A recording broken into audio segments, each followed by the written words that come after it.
Hi, everyone. Hi. Thank you for joining us today. We'll just be waiting about 30 seconds to allow more people to settle in.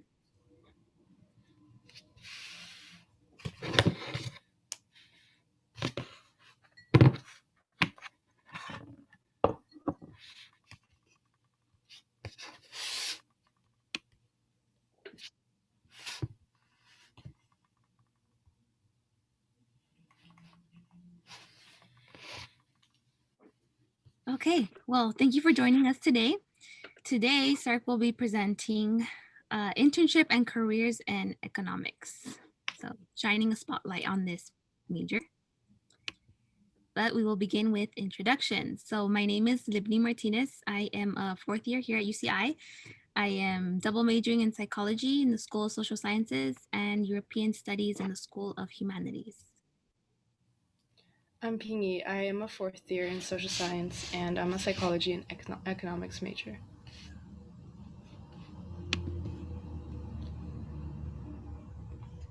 So today we're going to begin with, a quick question, or you can say icebreaker. I guess you can feel free to share to us or write this down or reply, like, what are you going to do with an economics degree? We're just really curious, and if you want to let us know, you can, or just start thinking about it, I guess. Um, so for me, I have an economics. I'm majoring in economics, and I was thinking to go into marketing in my future. That's like the bigger picture now. Um, and I am doubling in psychology, so I thought it would be a pretty good combination. Although I do know that there's so much you can do with an economics degree. You can pretty much like go into, like the finance world. You can be an accountant, um, and you can be, if you're in quantitative econ, you can do more of the analytic side of it.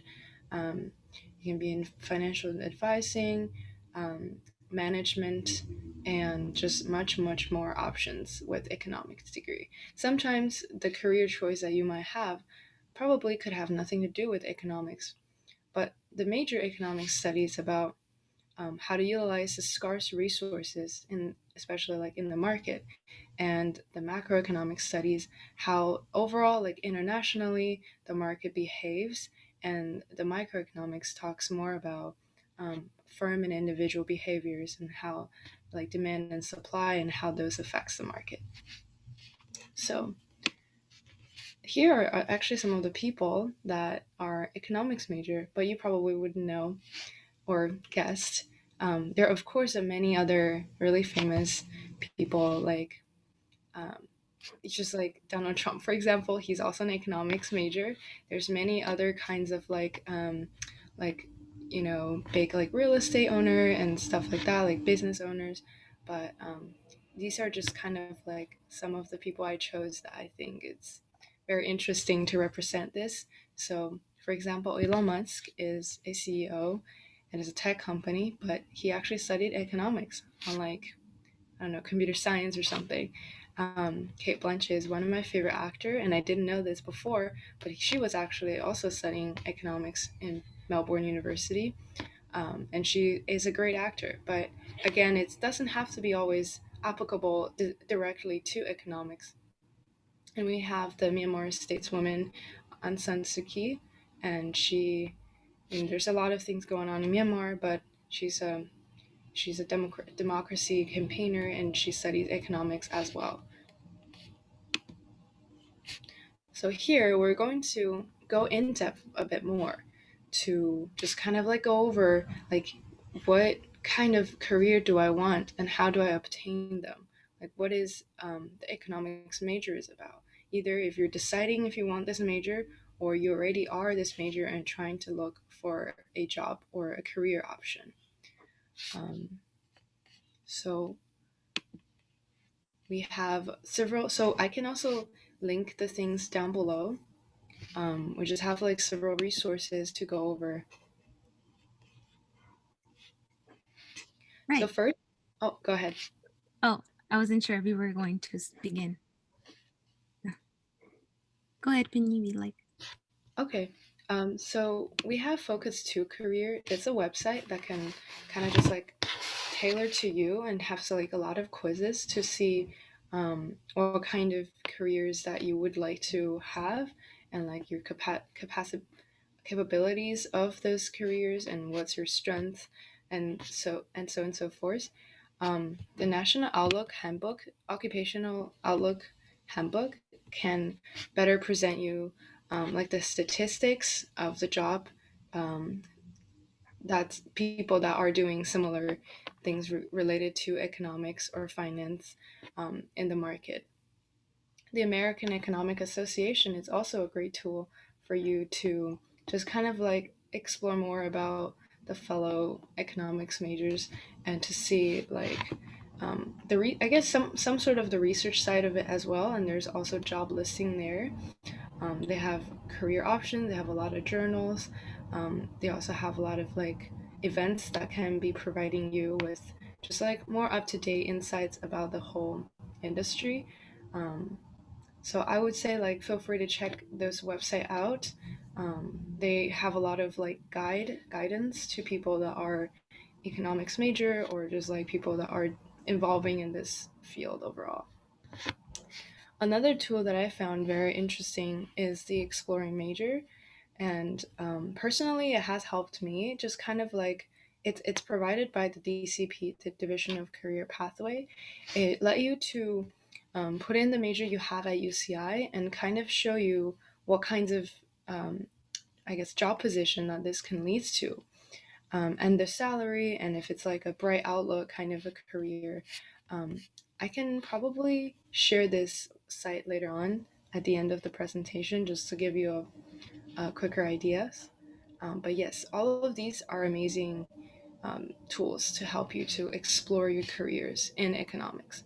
Yes, we'll actually go ahead and give them a quick virtual tour, Pinyi, on the Focus to Career.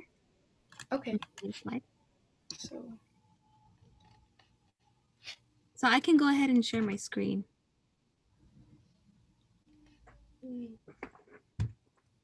oh, go ahead.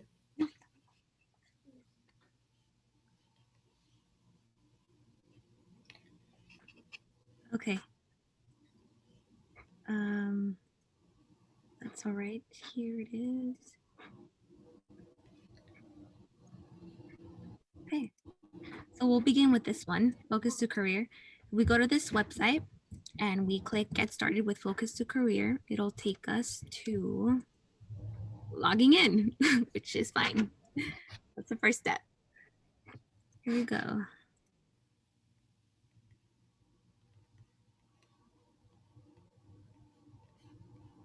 Oh, so that didn't work. Let's try this again. Sorry about the hold up. Here it is.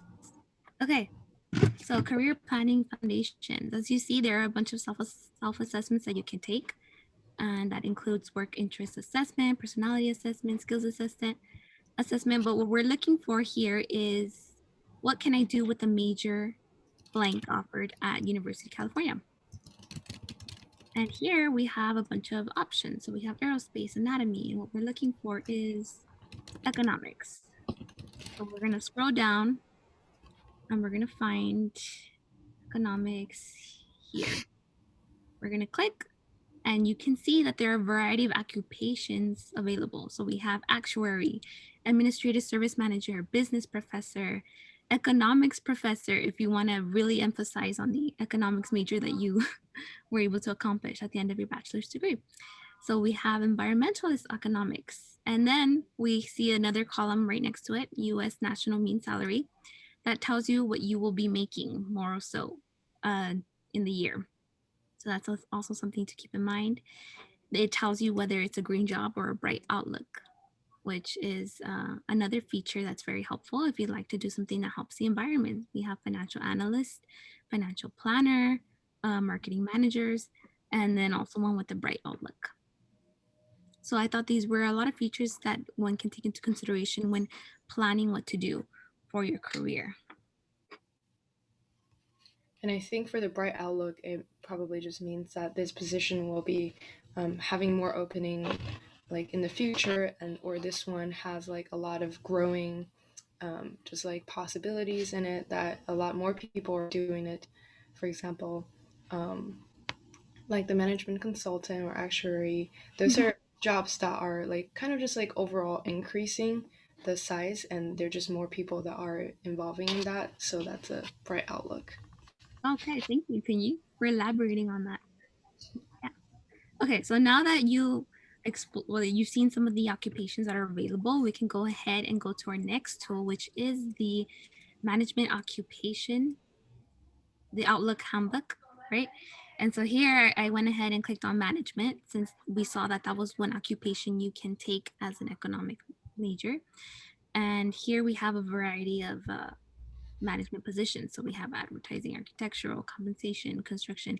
So anything that I think you know you prefer to explore, you can go ahead and click on it, and it'll give you a job summary as well as further information as to entry level education or your median pay. So we're gonna go ahead and just pick one of these, compensation and benefits. So here it tells you what they do, what work environment they have, the pay, job outlook, as Pini mentioned, um, as well as similar occupations. So if it's not something specific you want to do, you can go ahead and click similar occupations, and it'll take you right back to kind of where you were, and you have a bunch of more options for you to look at, right? And so then the next tool that we have is American Economics Association. So this kind of really breaks it down for you. What is economics? And then preparing for graduate school if you do plan to continue school after your bachelor's degree. And it just gives you more information as to options that you have. So we're going to go ahead and click preparing for graduate school. And then it gives you more resources. So there's program rankings, there's understanding the job market, which are become very helpful. And then we also have careers in economics. So if Focus to Career and Occupational Outlook Handbook wasn't giving you any options that you were leaning towards, you can go ahead and look here as well. And we have economic consulting, legal profession. So it falls under a number of branches. And I think that's really cool about this major, that it doesn't define where you will be. You can be in the arts, you can be in the world of politics. It's good to keep in mind that you might end up in a profession that might not have to do so much with economics, but if you do, well, this is why you have these tools for you to look at. Okay, so then I'll go ahead and stop sharing. Here we are. Okay. Thank you so much for that rundown. It was really helpful. I also link the, I also send the link in the comments, so feel free to check that out. Oh, and also the Focus to Career from DCP. You should have the ability to log in. I'm pretty sure it's just from your UCI Net ID. Yeah. So if you just click on Get Started with Focus to Career, it would just pop up to another like authentications, like sign in like website for you to log in with your UCI Net ID. So, Mhm. all right, and now we can go back to our presentation.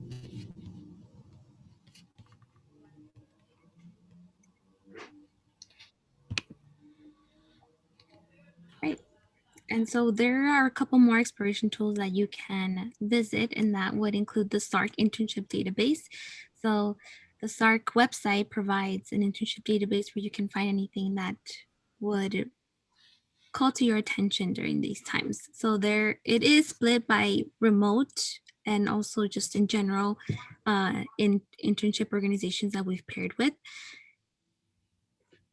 And you will find it helpful because as you click on the link, it will take you to their application website, and you will see what requirements are needed.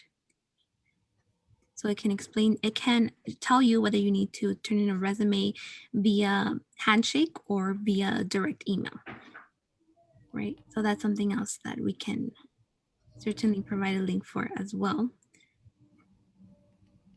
And then we also have LinkedIn, as we've done a presentation on this before. And as if you do not have an account, I would recommend it. It does come helpful in finding employment opportunities. It's a good way to apply for jobs and connect with others, to build your social network and find you more opportunities to connect with people who are in the economic fields. And so we also have Handshake, which I feel like many of us have heard from already, where you can find a lot of internship opportunities or employment opportunities to gain some experience in whatever particular area you're interested in. This was a brief overview.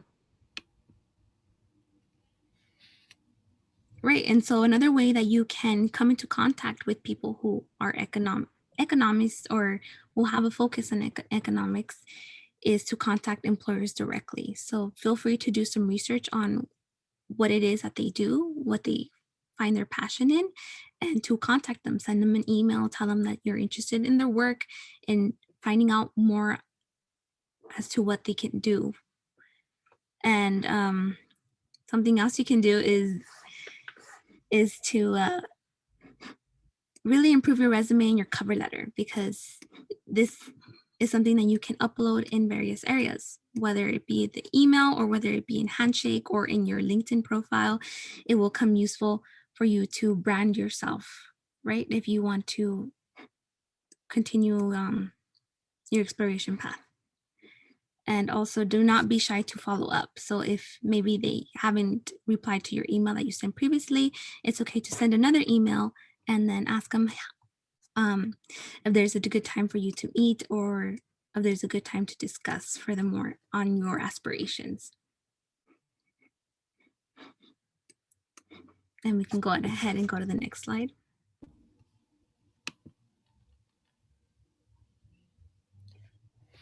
Thank you, Litany, for the detailed explanations.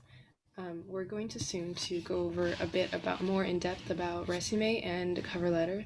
I'm sure you guys probably are, I don't know how familiar you are, but we're gonna get into those shortly. And yes, it's really important sometimes to just reach out to the people directly, because so from our SARC internship website, some of the employers actually just leave their email, ask for ways to apply instead of going through Handshake, because that's more direct and you can just kind of stand out from the applicants if you do like start communicating with them directly.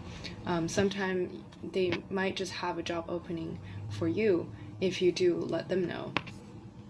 And so here is kind of like how to prepare for a job internship hunt, because a whole application period for jobs and internship, it can be quite tiring, especially just kind of like preparing for the materials. I would say overall, like doing resume and cover letters, just like it's going to be something that you're going to keep doing in your life. That's like a collection of your experiences. So you want to kind of just keep updating it pretty frequently or once in a while. Whenever that you feel like you're applying, you wanted to revise it. And the thing is that I found very interesting is a lot of time people just kind of use the same material to apply for things, but actually some of the jobs or some of the people that hires would use, like for example, bots or some kind of just tools to scan through your resume and cover letters to find keywords. And that's why we suggest students to use verb, actions, words, to quantify the numbers of impacts, to just organize your resume or cover letter in a very chronological ways, for example, or just overall tailor them towards the job descriptions really helps, because they will be looking for skills or things that they want from applicants from the resume and cover letter, and see how compatible and how much you can provide that's matching with what they want. Just kind of keep that in mind. I recommend to have a master resume so that you can kind of like pull tabs of experience that you've done, because there is a really limited page in your resume, like it's just one page. Sometimes you can't fit everything you've done. Instead of just having like, most recent of events that you've done and delete whatever that you've done before, I would recommend having like a master resume that you can have like 3 4 pages, which I think is basically similar to a curriculum vitae, and then vitae, and then basically just pull tabs from that master resume to the resume that you're going to use to apply for this specific job, with experience that you think is correlated with what they're looking for. For example, if I'm applying for like research-based things, then maybe I will pull up things that I have related to research assistant. If they're looking for someone that's more like more towards like the management role, then I will pull up management interns, for example, so on and so forth. And cover letter is just like a more detailed descriptions about who you are, and it's like an explanation based on your experience that you listed in resume, going in depth and just kind of like explain who you are and why are you interested and why you're a good fit. And I hope that makes sense. So here is a sample resume from some students. And so, as you can see, this person listed down categories like objective. Actually, objective a lot of time is like an optional part. I would say it might not be the most useful right now. I would say that I see more resume, I think, without objective, but you can also add that on if you have the space. And the most important is, of course, the first you list your educations, and if you're a transfer, still list down your college, because you earned that degree, you did that study. So put it all there, and you can definitely put on your GPA or dean's list or any of kind of the honors if you want, although it is optional. If you have a GPA that's higher than 3.5, it's recommended to put it there, just kind of showcase your academic excellence. Oh, sorry. And then for the professional experience, or some people call it just like put all experience together, you can definitely do that.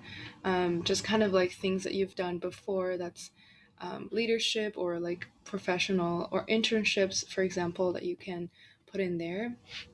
And you can also put down um, just like, well, I guess bulletin points are, encourage if you can just like fill out one sentence per bulletin point, but you also wanted to just make it very concise. You want to do the description of the job, but you should word it yourself, and like just list down how exactly what exactly you did, especially with things that you were like taking a lead on, like advising someone, corresponding with someone, plan this, led that, or just kind of like with things that you've done that you make an impact on, or like communicated with, well, assisted can also be, or organized and stuff like that. And more so like just like initiative actions. Um, and then you can see that there's like research. So if you have been in a research lab or a research assistant, that's a very great thing to put on to your resume as well. Just to like show your research-based interest and your experience. Um, so if you wanted to go into economics research, I think having some undergrad's research level experience is really beneficial. And so the bottom of it, we have skills. That's usually where you would see skills. And sometimes a lot of people wouldn't really, I guess, put in a big effort to skills, more so just focus on the experience part. But personally, I think even if we're not like a STEM students, that we don't have like a lot of, like projects that we've done, or like just like many other languages or skills, that like hard skills that we have, um, I still think it's very important to put down things that you feel confident with, that you think are pretty useful. For example, you can definitely put down public speaking skills, like communication, for example. You can put down like Adobe Suits if you have any of that. Um, and what I also recommend students to do is to to get a certificate for some of your skills. For example, LinkedIn, they have like a quiz for you to like certify if you are really exceptional at Excel, because we all put Excel there, but how good are we really? It having a certificate kind of validates your experience and make it more likely, to be trustworthy. Company can be like, well, this person really can do that. Like Microsoft Office, we all list that down, but just like how excel are you at those things is important. You can also go out your way to explore for more certificate, and we also offer a public speaking certificate program here at SARC if you're interested. So that in that way, you can, instead of just saying that you're exceptional, you actually have some sort of a proof, and you had a program that made you to learn in depth about public speaking. So then we have a sample cover letter. Libni, would you like to talk more Yeah, I'll about? go ahead and give some brief information. So it's a letter is cover letter is usually sent with your resume to provide additional information on your skills and experience. And what you want to do is provide detailed information on why you're qualified for the job. So it's the goal is to try not to repeat what's on your resume, but include information on why you're a strong match for the employer's job requirements, right? And so typically you just want to make it about 3 paragraphs and further explain why you're interested in the job and try to make yourself a good candidate for it. It depends on the job, on whether you will be asked for a cover letter, but I'd suggest that whether or not, if you're asked for it, it's a good idea to send one in just to make yourself a stronger candidate. And that would be a brief, some brief information on this. We can go to the next slide, Pinyi.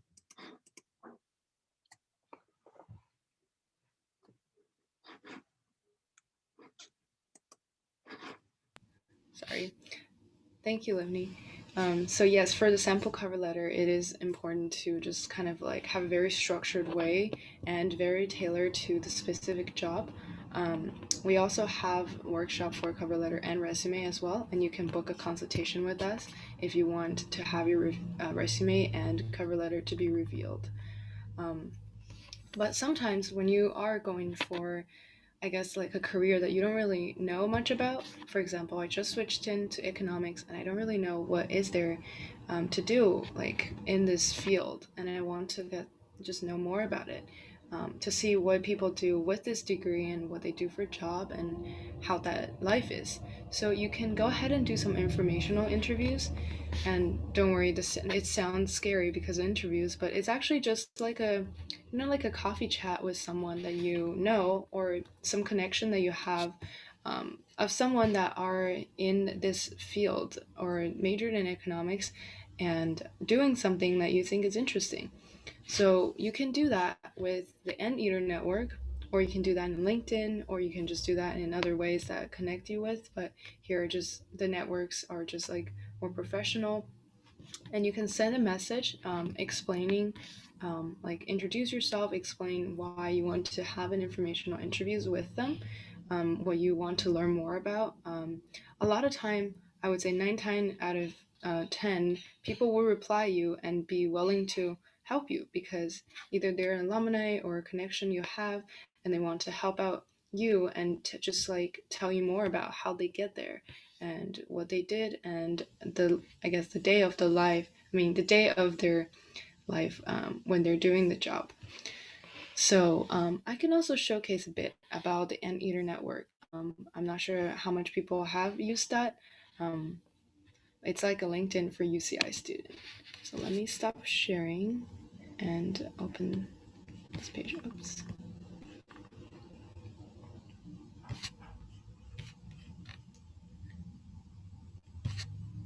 Okay. It's still loading.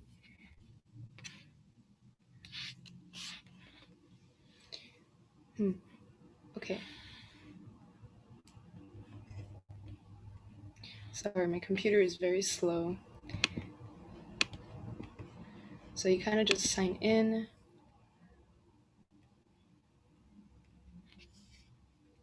And then if you're a UCI student, you can just use your UCI Net ID.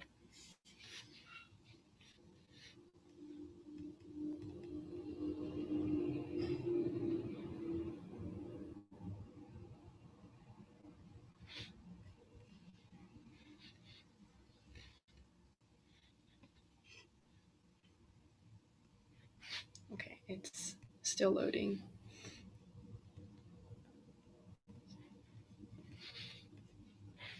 Okay, well, I think this is going to take a bit too long, so I'm just going to, I guess, show that later on. And I can send a link, and you guys can feel free to explore a bit more. If I have time, I'll talk more about that later. And then I just want to quickly just like show that we have many resources here on campus. For example, we have Division of Career Pathway, and we have SARC. So we can offer you many resources to help you and guide you to find the career that you would like with economics major. And thank you so much for attending. If you have any questions or comment and concern, you can feel free to leave them and we'll answer them as much as we can.